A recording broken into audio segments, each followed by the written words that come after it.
All right, I'm going to go ahead and get started here. So my name's Spencer Gietzen. I'm with Rhino Security Labs, and I'm going to be talking about Pacu, which is will be an open source AWS post-exploitation framework. So I'll start off. So I'm a penetration tester for Rhino, focus on cloud and Amazon Web Services in particular. Currently, I'm the lead developer on Pacu. We've got a small team back at the office, but I kind of started this project originally, and so been working on it quite a bit. So that's why I'm here, to talk about AWS security and penetration testing and Pacu and the problems with AWS security and penetration testing and how Pacu can solve those. So AWS security and AWS in general, really easy to get started, really easy to get going and get moving with it. There's a lot of good resources out there, like the white papers that AWS constantly releases, research, blog posts that the security community releases, quite a bit of AWS documentation on the variety of services, really helpful, but it's hard to know if you're doing it right or doing everything right. And so that's been shown time and time again with many, some of the best getting compromised, such as Uber, who lost their AWS access keys through their GitHub page by committing it to their GitHub, giving an attacker access to their environment. Tesla, unsecured, public-facing IT web app, and they had it on there one way or another, and someone started mining cryptocurrency in their account. Accenture, many others. S3 bucket misconfigurations. I'm sure everyone's familiar with that idea. It's become quite common lately. People can lose their customer data, their employee data, or even credentials that they've saved in the different buckets. And so there's a lot of different ways that it could happen. And that's one thing, is everyone's relatively familiar with S3 bucket misconfigurations when it comes to AWS. So the real threat is authenticated compromise, as Ralph has just done. It can be far more devastating in the fact that, obviously it's not just going to a URL and reading an open bucket that's facing the internet. After you gain access to an account, it gives you, a lot more to do with the environment. So a lot of people don't always know how these credentials get leaked or how they get exposed. So a lot of different ways, including GitHub commits like Uber, publish them up. There's a lot of scanners going around looking for those kinds of things, and within 5 minutes you could have your account hacked.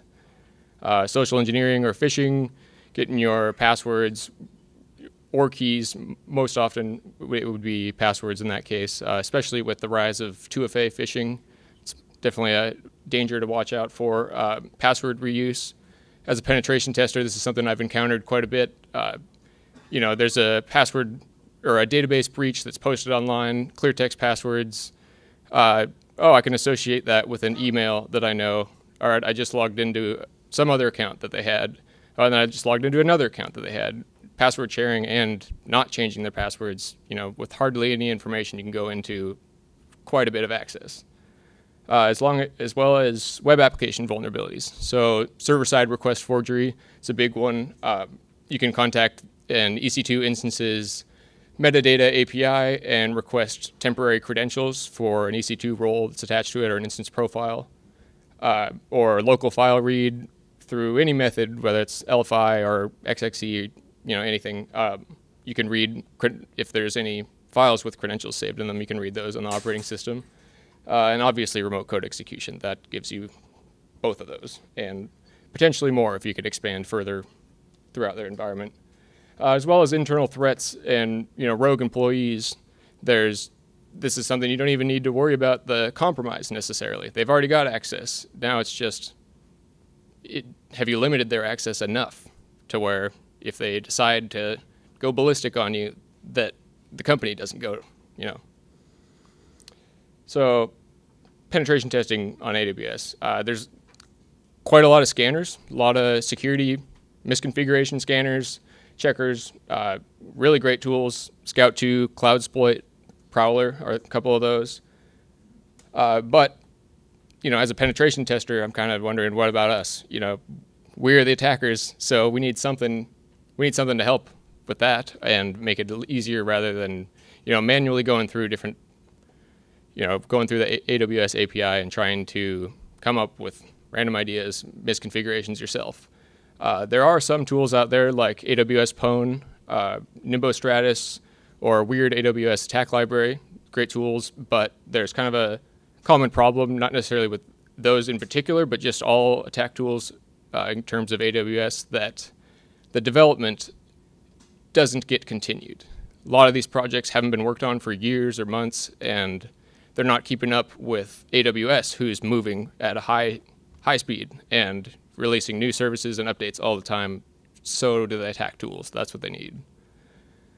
So due to that and increased demand for pen tests against AWS environments, and just increased demand for AWS in general, we need something more as attackers. So what do we need? We need something that's simple, that can turn, it can automate complex attacks and, make it so that you don't have to go through and edit a script every time you want to make this certain attack, or take a lot of the unnecessary or repetitive code out of a developer or user's hand, even to where they don't need to worry about all this other API stuff. All they need to think about is attacking. How would they perform this attack? We give them those tools. That's the idea, at least. It needs to be future-proof, so modular and extensible. This is because AWS is moving at such a high speed that there's constantly new attacks, new services, new defenses that go up all the time, and the tools got to keep up with that. So every time that happens, we don't want to be able to, or we don't want to have to go in and edit the main framework. We want a framework that sits there and you can add modules, you can edit modules, make it simple for anybody to go add a module. And we want it to be offensively focused. There's definitely, as helpful as scanning is, it doesn't exploit those issues. It could give you, it's a lot harder to read, okay, there's this misconfiguration. Now I'm going to go research that, figure out how to get access. Maybe I can get some access with that. I don't know. It takes a lot of time. We need a tool. Those are the nessus of the cloud that are giving you those scanning results, but we need a Metasploit to make it so you can exploit on those and capitalize on them as an attacker. So our solution was building Pacu, offensive AWS exploitation framework. It's written all in Python 3. It covers all aspects of the kill chain. So there's modules for reconnaissance, logging, monitoring, evasion, and disruption, persistence in the account, data exfiltration, privilege escalation, and just basic exploitation. It's modular, so we've got a built-in template that's got a lot of examples of different things you can build. How you build a module, you don't need to worry about the thousands of lines of code that you just don't need to worry about it. All you have to worry about is what you're writing and the ideas that you have. Make it a lot easier to make something better overall. It's extensible, so we have a built-in API that assists developers through taking out a lot of the repetitive code. 30 lines that you have to write a bunch of times, or every single module has those 30 lines. Well, we built it into the API, so now it's one line in every module. That's the idea. We've got session management, so you can have different projects, swap between them anytime. Basically, as a pen tester, a session would be a company, and that session would encompass all the credentials that I've exposed or gotten from them, as well as all the data that I've enumerated, all the history of that engagement. There's also data management, so we do that through a local SQLite database that keeps track of goes along with the session management, handles all the data that's going in there, in and out. Makes it easy for modules to share data, so you can have a enumeration module for EC2. Then the next person who writes an EC2 module doesn't need to think about finding any data. because it's already there or it can already be found. And so they just worry about what they're doing. There's also global error handling, so you're not going to crash the program and you're not going to mess up the database and get to an irreversible state. It's going to be open source that on its release, so that's kind of the idea here is, building something as a community, and that's going to be released at B-Sides Las Vegas coming up in early August, so that'll be cool. We're currently in private beta. So I'll go through a demo now, kind of a sample post-compromise. The idea is I'm going to be starting with some compromise keys that I just got. I'm going to go through the Pacu console, basics, what everything is, enumeration, settings, data, whatever, escalating privileges, and then I'm going to establish some persistence in this account. And I'm going to finish with getting a reverse shell off of an EC2 instance in the account. So, does that font size work for everybody? Can you see that? Cool.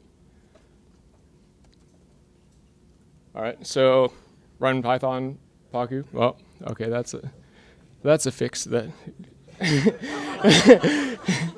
Well, it still is working. That's what matters. We're private beta, not publicly released yet. So this is the session management page that pops up. If there was no sessions, it'd just tell you to create one. There's none, and you have to have one. I've already created one for this demo, OWASP, so I'll choose that. We get the help to show up, but I'll get to that shortly. So this is the Pacu command line, and you can see right here we've got OWASP. That's the project that we're working on. So you always know you're on the right company and you're not doing the wrong things to the wrong people. And then right here, this is just an arbitrary name that I gave the set of compromised keys that I have. Just named them Spencer. You could name this whatever. It's just so you know what the keys are. Yeah, I mean, oftentimes you'd put a username in there if you knew the username at that point, but kind of, whatever, up to you. So a lot of different help stuff here. I'm not going to go over some of it. There's Pacu proxy, which I'm only going to say one sentence about it, and that it's basically just turning Pacu into a command and control infrastructure. Not going to get into it any more than that. I'll start off with like ls. You can just run ls, list all the modules that there are, gives you all the categories for each of those modules, the names. Say you want to look for all modules that affect EC2. You can search EC2, and it pops those up, and it'll give you a short description on each one. Makes it easy to figure out what you want to do. The names we try and make the names so that they make sense to what's going on, but it doesn't always work out perfectly. There's also an actual help command that you can run against a module, and so I'll use it against the enumerate EC2 module. Pops up all the different arguments that are available, a long description here, and then just some other random information.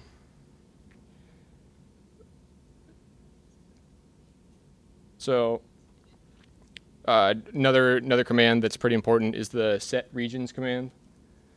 Oftentimes companies use one region in their account, and so why should you be throwing API calls all over the place when that's the case? For this demo, I know that I'm only using one region, so I can set my region to that, the US West 2.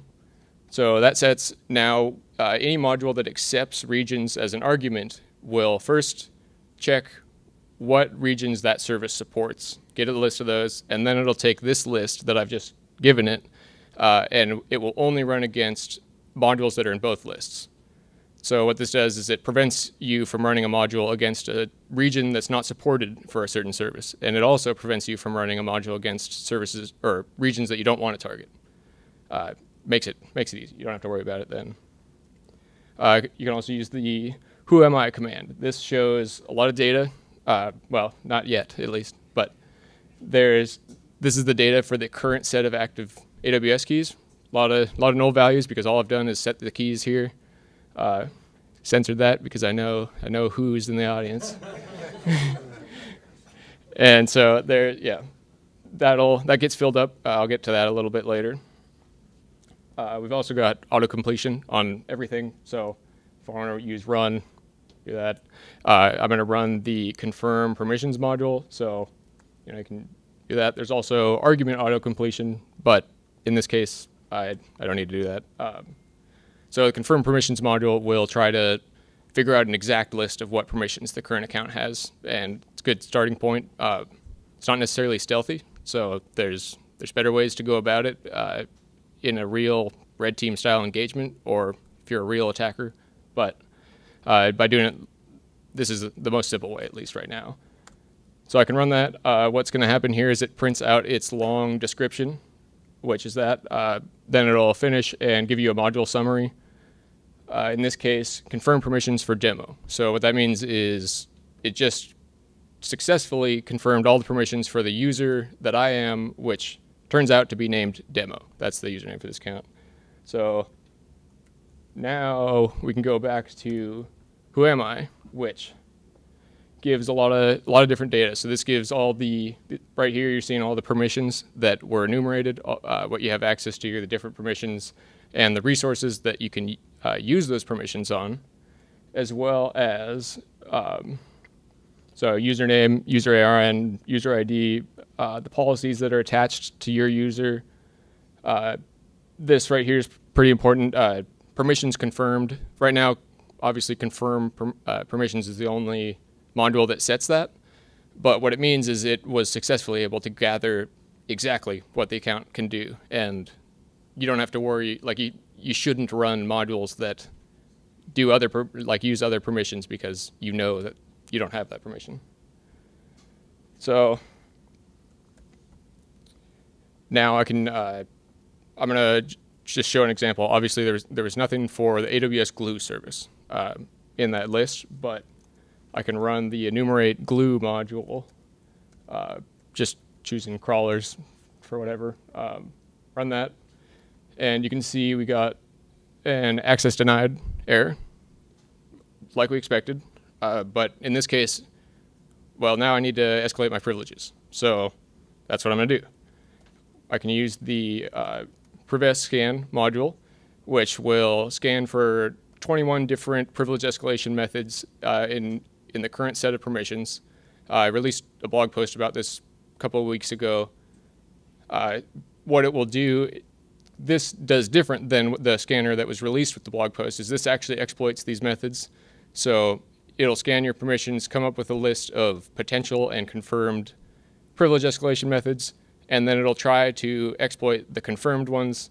If for some reason it's failing, you can skip to another one, try a different one, and there's a lot of different things it can do. So we'll run that.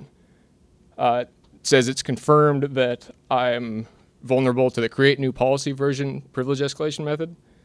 So then it's going to start trying to do that, but it needs a policy to create a new version for. But I don't need to give it that. It doesn't really matter. I can just hit enter.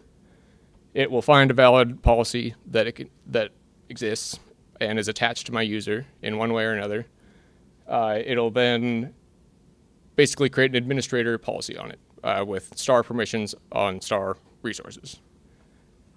So I can confirm that by running the confirm permissions module again, and then running who am I. I can see that I now have star permissions on star resources. And to further confirm that, I can run enum glue again, which didn't find anything, but we didn't get an access denied error because now we're an administrator. So now we have administrator access. We got to establish some persistence in the account before they delete us, block us, whatever. So I can use the backdoor users keys module, which basically, I know I have every permission, so I can create keys for other users in the account. And ideally, that's a little bit less suspicious than some user who is now an administrator. So I can run that. It's going to say I didn't pass any role names in, which is obviously the case. So it's going to ask if I want to do that. Yes. It just checked the database and it didn't find any roles because it hasn't enumerated that yet. Now it's going to say, or sorry, users. So now it needs to find the users, and it knows how. It's going to use the, where is it? Oh, well, it's kind of half. Right there, the enum users, roles, policies, groups module, and it's going to pass it the users flag. It's going to enumerate all the users, and then use that data for the rest of this module. So yes, I want to do that. Okay, now we get the module summary. It found 11 users, and now it's going to prompt me for each user, whether I want to backdoor them or not. And no, doesn't sound good. IT automation, that sounds promising. Seems like a good backdoor there. So I'll do that, and so we'll get access keys there. And don't go rushing to use them because it has no permissions. Don't worry.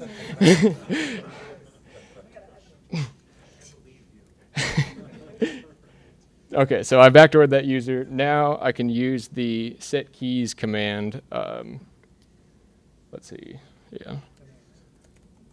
So I can use set keys. This is something I had used previous to this demonstration just to get it all set up, but I knew it was coming. So here's that.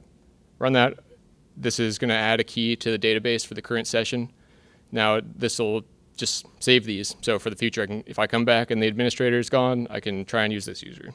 I'll name it IT automation. Then it's going to ask for my access key ID.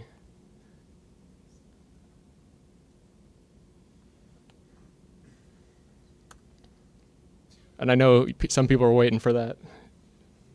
No sensors right there.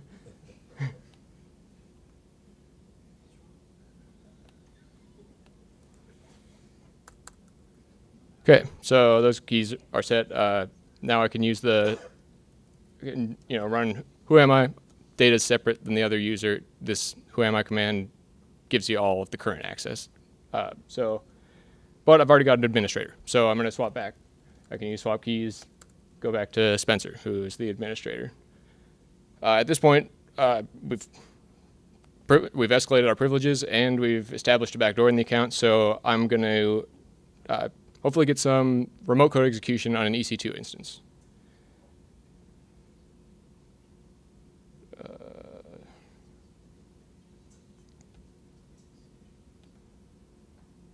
All right, so this is just another server that I have running. I'm going to open up a listener for a reverse shell. And once again, it's not going to work if you try to connect to it because I've thought of that.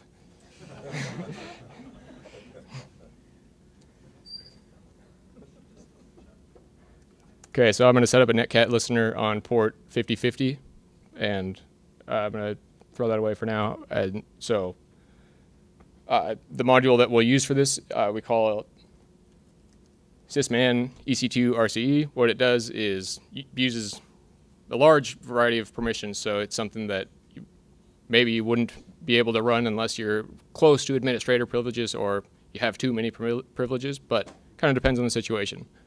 We have administrator privileges. So what this does is it uses AWS Systems Manager to find vulnerable instances that have the Systems Manager client pre-installed on their operating system. And for all those that it finds, it's going to attach the Systems Manager service role to that instance, and then it's going to wait until it shows up and you can run commands, and then it'll run a command. So command I'm going to pass in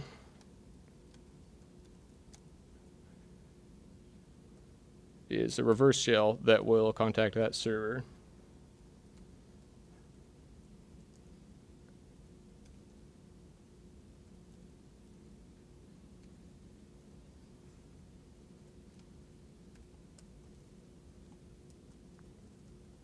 Okay, so run that. Okay, it hasn't enumerated instances yet. So now it needs to run the enum EC2 module to do that. And I could say no, and it would stop, but sometimes you might know that you don't want to enumerate something, but I do. Okay, so that runs. Enum EC2 found 2 instances in US West 2. Then down here, hopefully everyone can see that, it says 1 vulnerable image found. And what that means is it detected what basically the operating system, and it found that one should have the systems manager client pre-installed on there. So now it needs to find the role, or try to find the role and create it otherwise, the systems manager service role. So it's going to run that same module again from earlier. Yes, we want to run that. So a lot of stuff happened here. So what happens right here is it just enumerated 19 roles in the account. Okay, that's nice. Now it's going to start searching for the systems manager service role. Okay, found it. It's named SSM. Now it's going to check if SSM is attached to an EC2 instance profile, which it also found. It's named SSM. Then it's going to try and attach that instance profile to all of the EC2 instances that you're targeting. And that's what it's done right here. And in a lot of cases, new instances that you do this on could take up to 10 minutes before systems manager detects it as a target. And so what this module will do will wait up to 10 minutes or until all of the targeted instances have shown up and have been exploited. And in this case, it found it immediately, so the module's done. So now we'll pop back to here, and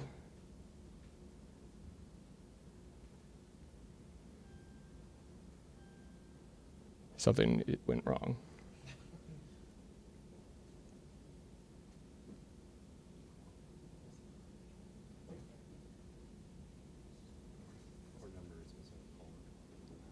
What is?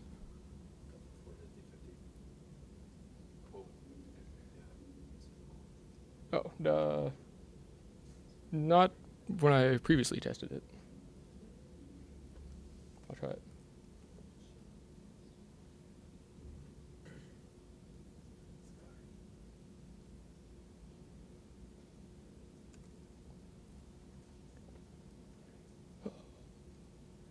Okay, so what happened here is it enumerated EC2 instances and thinks that module, or thinks that instance doesn't have a instance profile attached to it. So what I need to do now is just run EC2 for instances to figure that out.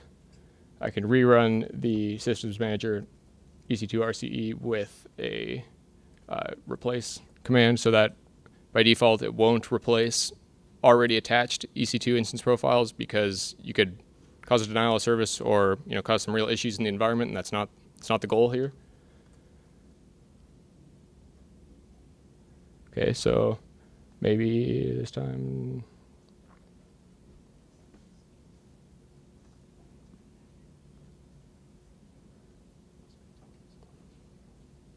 Well, I'm going to finish the presentation, and if the shell has not shown up by then whatever. Can't do anything about it. Whoops.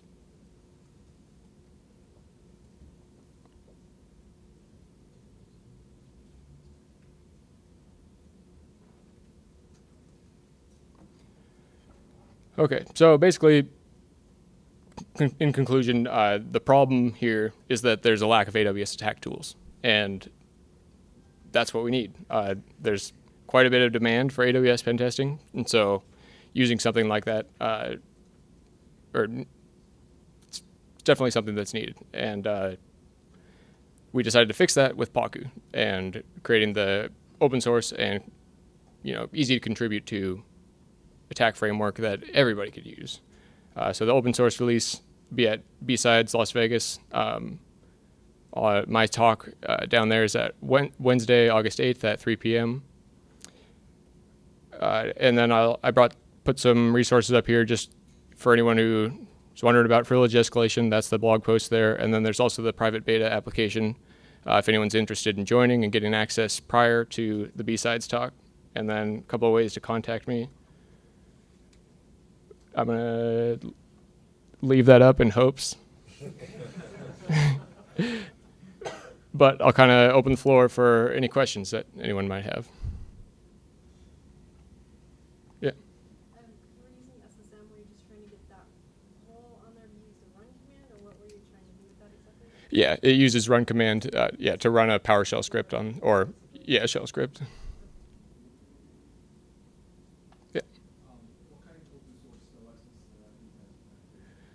license It has the BSD3 license. Yeah.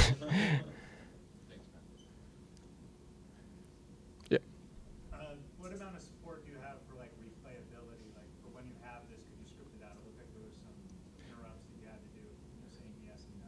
Oh, so well, most of the interrupts, besides the last error that we ran into there, those are because the database doesn't have that data yet. And so after you do enumerate it, then it's in the database and it'll be used automatically. And that's actually why that error came up, because it had data in there, but it wasn't up to date. And so that's something I need to fix. That's, I was just meaning like, piping commands, like do this, do that, do the other, for the repetitive. I mean, a lot of this is wrapping up repetitive. Do you see a pattern of like more repetitive? oh, I see what you're saying. So actually, it's not implemented yet, but it's something we have planned to make attack scripts. So a list of modules in a row that can just keep going, yeah, and automate all that is the idea. And then you have the, the accept the ones I don't specify for the regions. Mm-hmm. You have that check permissions. Could you apply that, accept the ones I don't have permissions for the module? Yeah, that's another thing we've thought of it, and there's a lot of stuff that's going into it, so that's something that we do hope to implement to where we've kind of thought of, if you run the list command, it'll only show you modules that you have access to run, and then if you try and run a module without it, it'll say, hey, you don't have access, do you want to try to run it anyways, but you probably shouldn't, kind of thing. Any others? So I'm curious, you mentioned you guys are probably pioneering this kind of a toolkit for AWS pen testing. So I'm curious, how has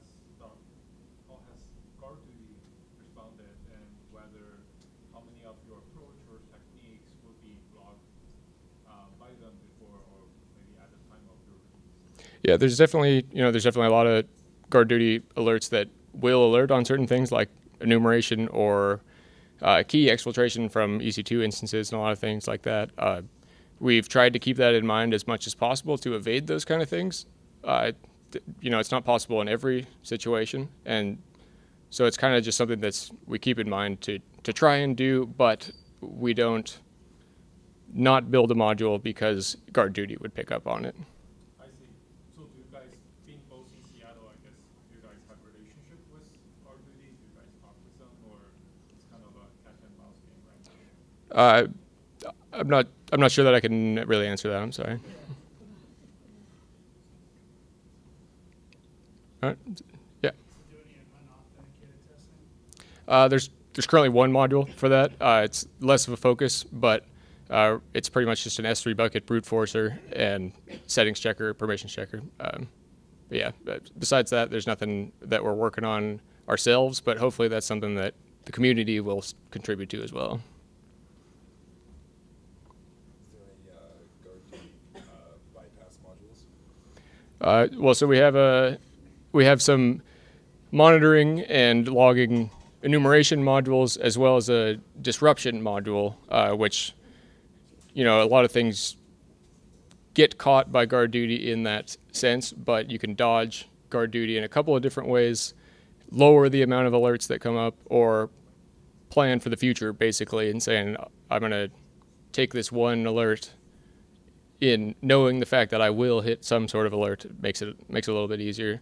And there's also some built-in functionality, pretty simple, but there's the Kali Linux pen test GuardDuty alert. It's pretty simple to bypass, so if Pacu detects that you're on Kali Linux, it will automatically implement that bypass, and you don't need to worry about that. Yeah. Are you planning to keep this exclusively for AWS or expand to other cloud platforms? I'd love to have it expand, but currently there's so much we need to do on AWS that I imagine for the next several months it'll be focused on AWS. How many modules do you have currently? I think we have 28 modules currently, and we're we're planning on. So it's a stretch, but we're hoping for 50 or so by B-sides and the actual public release. Yeah. Are you going to replicate with Azure or just stick with AWS for now? Yeah, we'll stick with AWS for at least the next several months, and maybe as it grows, it's kind of hard to say. But us at Rhino right now will just focus on AWS for quite a while, yeah. As much as we'd like to, but yeah. Anybody else? All right, great. Thank you.